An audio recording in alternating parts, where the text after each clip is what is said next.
Akşam çıxdım həyətə, gördüm itlər möhkəm hürür. Çıxdım o eransitörlərin arxasına, canavarın biri hücum elədi mənə. Birini görür. Işığı saldım gözünə, yerdən bir ağac götürdüm, oşum özümü müdafiə elədim. Arxadan ikinci canavar mənə hücum elədi. Oşum mən özümü müdafiə elədim, bunları qovladım həyətdən. 2 it, bir özüm. Canavarın biri bu tərəfə gəldi, kəndə tərəf. Biri qayıtdı, meşəyə sarı getdi. Gəldim, götürmüşəm sən. Həmən canavar. Həmən bu canavar. Bəli, biri budur. Amma biri meşəyə sarı qayıtdı. O tərəfə, yardımcıya sarı. İndiyə qədər kənddə belə şey olub.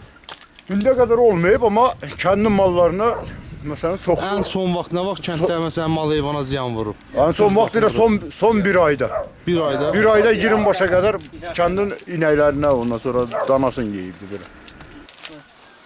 Canavarla bağlı onu deyə bilərik ki, son zamanlar kənddə çox ziyanlı vurur. Kənd cəmaatının mal heyvanlarına son bir həftədə 6 baş mal yeyib kənddən. İndi də eləyib kənd cəmaatının özünə hücum edir, evlərə girir. Kənddə silahın olmamağından, heç olmasa kənddə ov silahı olsa, onun için heç olmasa duz doldurub biz atarıq ki, canavarlar kənddən qaçsın. Kənddə nə silah var, hamısını yığışdırıb aparıblar.